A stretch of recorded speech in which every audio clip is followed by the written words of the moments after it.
The night air pressed down on the narrow streets like a heavy blanket, and the neon lights buzzed softly over the worn pavement as the Korean Mafia boss, known everywhere for his cold resolve and unshakable authority, slipped through the shadows. With his newborn son in his arms, because he had no other choice left to protect the only fragile life that mattered to him now, and the baby cried with an intensity that seemed too strong for such a small body, each wail echoing off the cramped alley walls like a plea for help that no one dared answer. He stepped into a small diner tucked between two abandoned buildings, its flickering sign barely readable and its windows fogged from the heat inside, and although he knew he should not linger in any place where eyes could recognize him, the desperate condition of his child overruled every instinct for caution, and he moved to a corner booth, hoping the dim lighting would hide him long enough for the baby to settle, but the cries only grew louder, shaking through the quiet night like a trembling alarm. He tried everything he could think of, rocking the infant gently, whispering soft words that felt strange in his mouth because he was a man unused to tenderness, cradling the small head with hands that had once been instruments of command and fear, yet the baby only arched his back and sobbed harder, as if refusing the comfort of a man whose world was crumbling around him, and each moment stretched longer and heavier as he struggled to understand what the child needed. The diner was nearly empty except for an older couple at the far table hunched over steaming bowls and a young black waitress moving between counters with the pace of someone accustomed to late-night customers who carried their own silent burdens, and she glanced over at the booth now and then with concern, not yet knowing the identity of the man she watched, but sensing without question that something was wrong, something urgent, something human. Boss wiped sweat from his forehead, though the room was cool, and he adjusted the blanket around the infant, hoping the shivers would stop, yet the tiny fists kept clenching and unclenching in distress as the cries pierced deeper into his thoughts, filling him with a fear he had not felt since childhood, a fear not of danger or betrayal but of helplessness, and he hated the feeling more than anything because, for the first time, he faced a problem he could not threaten or fight or strategize. His way out of every breath he took was tight and uneven as he listened to the weak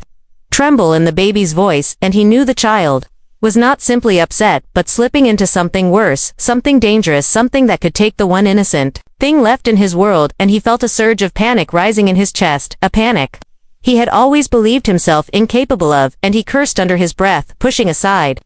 the empty menu, trying to think of what to do next, but the cry of the infant drowned every rational thought until he could barely hear his own heart beating. The waitress approached slowly, drawn by instinct rather than duty, and she paused a few steps away, reading the exhaustion and fear in the man's eyes, though he tried to hide it behind the blank mask he always wore, and she noticed the pallor spreading across the baby's face, the way the small body jerked weakly with each cry, and her breath caught as she realized the child was not simply fussy but in distress, the kind that demanded quick action from someone willing to step beyond hesitation. She asked him gently if everything was all right, though she could already tell the truth, and his jaw tightened as he nodded, refusing to admit the depth of the crisis. Yet his eyes flicked down to the baby with unmistakable worry, and the waitress felt a tug inside her, a quiet, powerful certainty that she needed to help, despite the unease that prickled at her skin. Because the man gave off an aura she could not name but could not ignore either. The baby let out a thin, broken cry, barely strong enough to fill the space between them, and she took another step closer, her hands trembling slightly because she could feel the weight of the moment pressing on her, as if fate had guided her to this diner at this hour, for this exact reason, and she asked if she could take a look at the child. And the man hesitated, unsure if he should allow a stranger so close, yet the terror of losing his son chipped away at his refusal. As she leaned in, she studied the infant's color, the labored breaths, the way the crying faltered and restarted. And she knew with a mother's instinct, though she had no children of her own, that the baby was hungry, not just hungry but starving, in a way that reached beyond simple need, as if he had not been nourished properly in too long. And she looked at the man, who now seemed both powerful and powerless at once, and he confessed in a low whisper that the baby had not eaten well for days because they had been on the run, and he had no one he could trust for help. Her heart clenched as she imagined the journey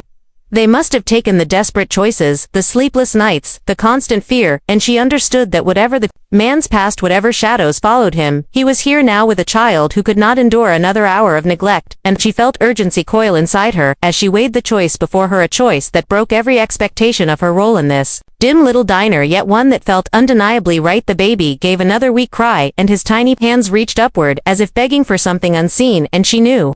the truth of what he needed, though offering it felt like stepping off the edge of a cliff into a future she could not predict. And she glanced at the man, who stared back at her with a mixture of desperation and disbelief, and she told him quietly that she could help in a way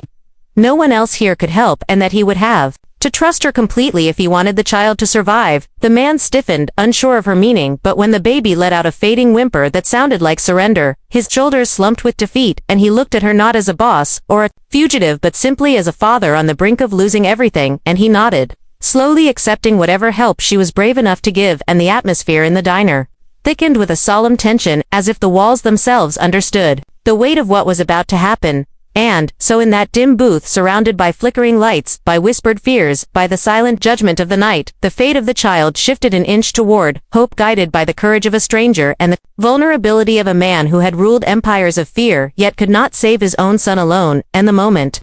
poised itself on the edge of something transformative, waiting for the next breath that would decide whether life would rise or fall. In the hours to come, the diner seemed to fall into a deeper stillness as the young black waitress gathered her breath and steadied her resolve, knowing that what she was about to do crossed boundaries she had never imagined crossing during an ordinary late-night shift. Yet the sight of the infant fading in the arms of the man before her left no room for hesitation, and she felt her heartbeat thrum with a mixture of fear and determination as she motioned him to follow her toward a quieter corner, away from the few customers who lingered, unaware of the gravity unfolding only feet away. The man rose slowly, cradling his baby with surprising gentleness for someone whose name carried whispers of violence through distant cities, and though his movements were careful, his eyes darted constantly toward the windows, toward the door, toward every shadow, as if expecting danger to slip through the cracks at any moment. And the waitress sensed the tension in him like a taut wire threatening to snap, yet beneath that tension she saw something softer, something desperate that made her trust he would do nothing reckless now, because his entire world was wrapped in the thin blanket he held pressed to his chest. When they reached the quiet corner, she sat beside him and reached for the baby, her hands shaking not from doubt but from the enormity of the moment, and he hesitated before letting her take the infant, as if passing the child to her meant admitting he could not save him alone, and the surrender weighed heavy on him, but the baby's weakening breaths overrode whatever pride or fear he still clung to, and he released the child into her arms with a trembling sigh that reminded her he was human beneath the legend. The infant nuzzled weakly against her shoulder, his cries now soft and fragmented like echoes of pain that had almost run out of strength. And she felt a deep instinct awaken inside her, an instinct older than fear, older than judgment, older than any rules society might impose, and she knew the child needed nourishment immediately, and there was only one way she could give it, and though her heart pounded, she felt no shame in the decision, only urgency. She looked at the man whose gaze had locked on the baby, with the intensity of someone watching the thin line between life and loss flicker, and she spoke softly, explaining what she intended to do, though the words came without punctuation, only a steady flow of truth shaped by compassion. And he froze for a moment, trying to grasp the weight of what she offered, his breath catching as he considered the vulnerability required from both of them and the trust he would have to grant her despite knowing almost nothing about her. The silence stretched between them, dense and trembling, until the baby let out a frail whimper that broke whatever hesitation remained, and the man nodded once, slow and heavy, and filled with gratitude he could not express with words, and she shifted in the booth, creating a cocoon of privacy as best she could, and began to nurse the child with steady hands and a braver heart than she ever knew she possessed. The infant responded almost instantly, latching with an urgency that startled her, and the sound of his swallowing filled the quiet corner like a tiny rhythm of life beginning again, and she felt tears prick her eyes, tears she refused to let fall, because she needed to be steady, strong, unwavering for the small life in her arms, and she held the baby close, feeling his fragile body warm against her chest as his cries softened and his breathing steadied and color slowly returned to his skin. Man watched with an expression that shifted between awe and disbelief, and something like reverence, as if witnessing a miracle he never knew could exist in his world of ruthless decisions and cold power, and he felt himself unraveling at the edges, as he realized how close he had come to losing the only piece of innocence left in his life, and how this stranger had stepped into that void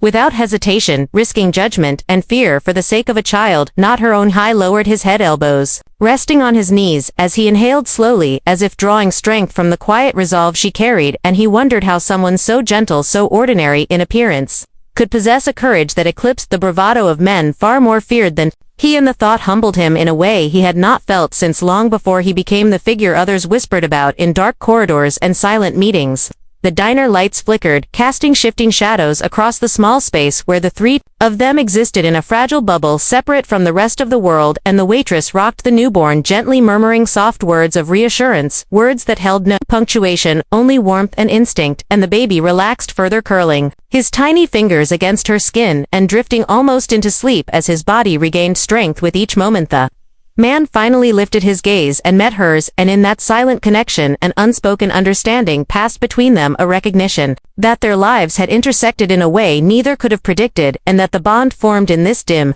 corner was not fragile but profound, woven from desperation, courage, and an act of kindness,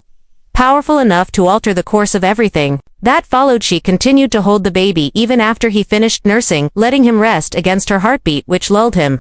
into a gentle calm she had not expected to achieve so quickly, and she felt a quiet pride blooming inside her, pride not in herself but in the knowledge that she had answered a need so urgent it could not have waited for second guesses or social permission, and she knew she would do it again, if necessary. Without question, across from her, the man shifted closer, still wary of the world outside but drawn to the small pocket of peace she had created, and he studied her with a depth that made her pulse quicken, not from fear but from the startling realization that this man, feared by many, now looked at her as if she were the only person he could trust on this earth, and she wondered what stories lay behind the scars that lined his spirit, stories he never shared, and perhaps never would yet. She sensed he carried burdens far heavier than most, stretched into something softer than time, something like reprieve, and the baby slept with a serenity that felt impossible given the trembling panic of earlier, and the waitress whispered a silent thanks to whatever fate had placed her here, and she dared to ask the man his name, though she knew the answer might come with danger, and he hesitated before giving her the one name he rarely used, a name few in his world remembered, a name that humanized him more than any title ever could. Hearing him speak that name stirred something inside her, a recognition that this moment marked a beginning, not an end, and she felt destiny coil around the three of them as if weaving a thread that would pull them into battles greater than the ones they faced tonight, yet battles they would be forced to navigate together. And as the baby breathed peacefully against her, the quiet hum of the diner surrounding them like a fragile sanctuary, she knew deep down that this night would not be the last they shared, and that whatever hunted him outside these walls would soon encircle her as well. Yet she felt no fear, only a strange sense of purpose that told her she had stepped into a path she was meant to walk. The small diner seemed to breathe along, with the sleeping baby held securely in the waitress's arms, and the air felt different now, softer and heavier at the same time, as if the entire room understood that something irreversible had taken place, something that rewrote the invisible boundaries between strangers and fate. And the Korean Mafia boss sat across from her, no longer wearing the hardened mask that the criminal world had carved onto him, but instead showing the raw bewilderment of a man who had just watched his child return from the brink of slipping away. He watched the waitress with an intensity that held no threat, only gratitude and confusion, and a quiet awe, and he struggled to find words, though none seemed appropriate.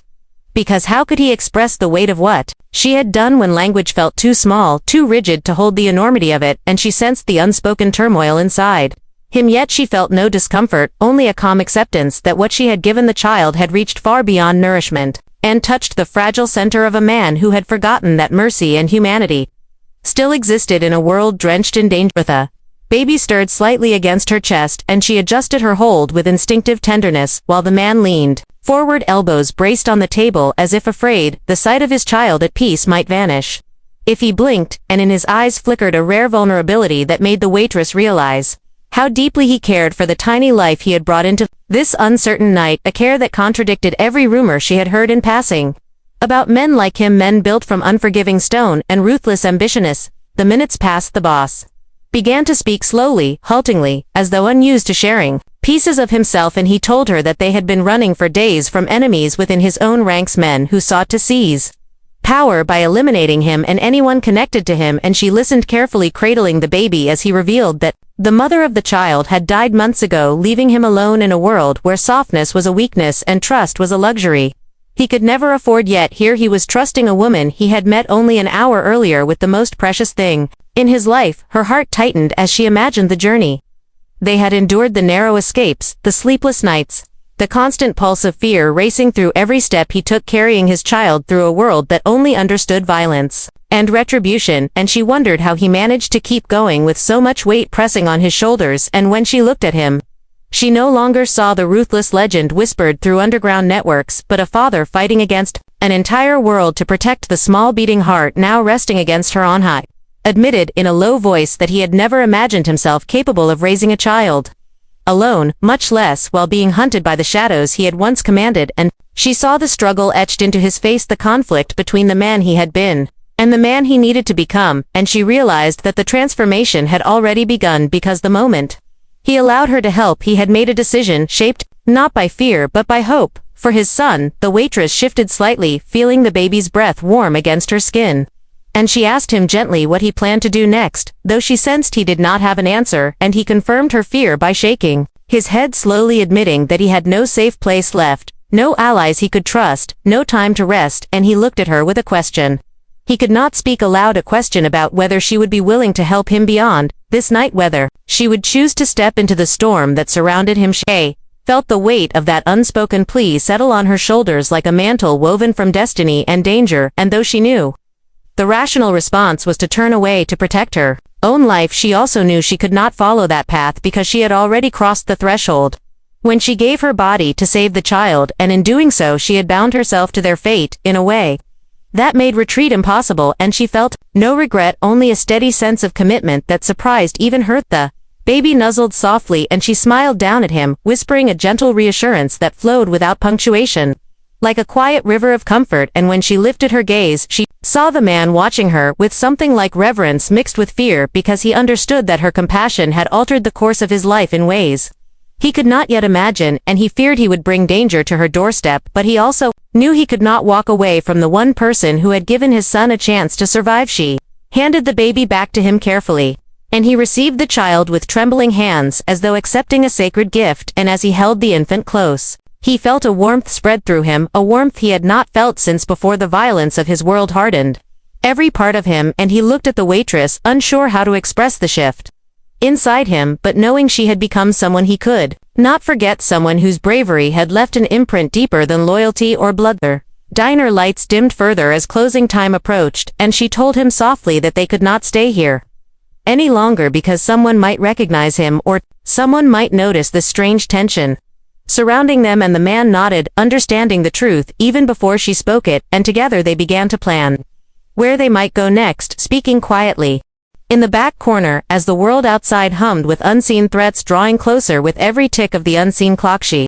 offered her small apartment as a temporary refuge, though she knew it was a risk, and he hesitated at first, unwilling to endanger her, but she insisted because she understood that the baby needed warmth, safety, and rest, and the man finally agreed, realizing he had no safer option and that refusing would only place his child back in harm's path, and he felt a mix of fear and gratitude rush through him as he accepted her help. They prepared to leave the diner, moving with caution and intention, and as they stepped into the cool night air, the waitress felt the weight of unseen eyes lingering in the darkness, not yet close enough to strike but close enough to warn her that her life had changed forever, and she looked at the man carrying his child and knew that from this moment on their destinies were intertwined by necessity and by choice. Together they walked through the quiet streets beneath buzzing neon lights, with danger stalking their footsteps like a silent predator, and yet in the midst of that threat she felt a strange sense of purpose. A certainty that she was exactly where she needed to be, and that the act of saving the baby had set in motion a path none of them could turn away from. The night stretched long and heavy as the Korean Mafia boss and the waitress moved through the quiet streets with the baby wrapped securely against his chest. And every shadow seemed alive with possibility, both salvation and danger, whispering at the edges of their path, and the waitress kept glancing over her shoulder, feeling the instinctive prickle that told her they were no longer just three figures in the night but a target moving steadily toward an unknown future, and she felt her pulse quicken with every echo of footsteps that were not their own. Thought boss walked with the practiced alertness of a man who had survived countless ambushes, yet this night felt different because he was not protecting himself but the tiny breath of life nestled under his jacket, and he knew that one false move could cost him everything, and he stole glances at the waitress, marveling at the strange calm she carried despite the danger around them, and he wondered how someone so ordinary in appearance could possess a spirit braver than most soldiers he had commanded in his darker days. They reached her small apartment building, a place worn down by time but still standing with quiet resilience, and as she unlocked the door, she felt a tremor run through her, not of fear but of awareness that letting him in meant crossing the final threshold. between her old life and the one she had stepped into without hesitation, and she held the door open while he entered, carefully scanning every corner out of habit and placing the baby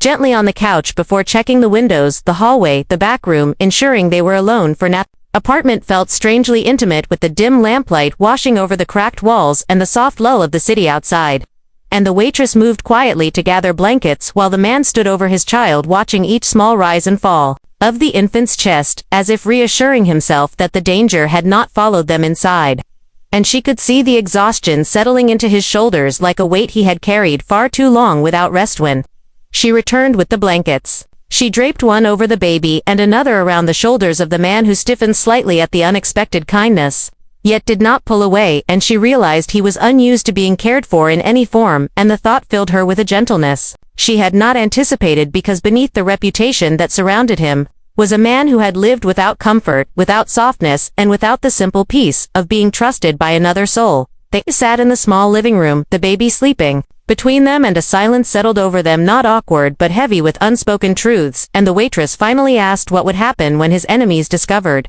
he was still alive and still carrying the air they sought to destroy, and his expression darkened with a quiet fury as he told her that they would stop at nothing to claim power, and that the child represented a threat to them, a symbol of lineage and control they wanted erased from history. She listened with growing dread, feeling the danger thickening around them like invisible smoke, and she understood that as long as they stayed in this apartment, they would not remain hidden for long. And she asked him what his plan was now, since running endlessly would only weaken the child again, and he looked at her with a solemn resolve as he admitted that he needed to confront the traitors within his organization, not for pride or revenge, but for the survival of his son and for the chance to build a future free from constant pursuit. The waitress felt fear twist inside her, because she knew confronting men like that meant walking into a world of violence she had never known yet. She also felt a rising determination, because she could not turn back after everything that had already happened, and she told him quietly that she would not abandon him now or the baby, and he stared at her, stunned by her loyalty, and unsure how to accept the strength she offered so freely, when loyalty in his world had always been bought with fear or blood. Before he could answer, she stiffened suddenly, sensing something outside. A subtle shift in the air that felt like danger approaching, and he must have sensed it too, because he moved instantly to the window, lifting the edge of the curtain just enough to peer into the street below, and he saw two dark figures lingering too long in the same spot, studying the building with the predatory stillness of trained hunters, and he knew then that time had run out and they had been found. The waitress felt panic surge through her, but she forced herself to breathe calmly, because the baby needed steadiness, not fear, and she watched as the boss stepped into the center of the room and assessed their options with the decisive clarity of someone who had spent his life navigating threats, and he told her they needed to escape immediately before the men outside surrounded the building, and she nodded, already moving to gather supplies, even though she knew they had little time to spare. The baby stirred from the tension in the room, and she scooped him gently into her arms, feeling the small warmth of his body grounding her and reminding her why they could not afford to falter.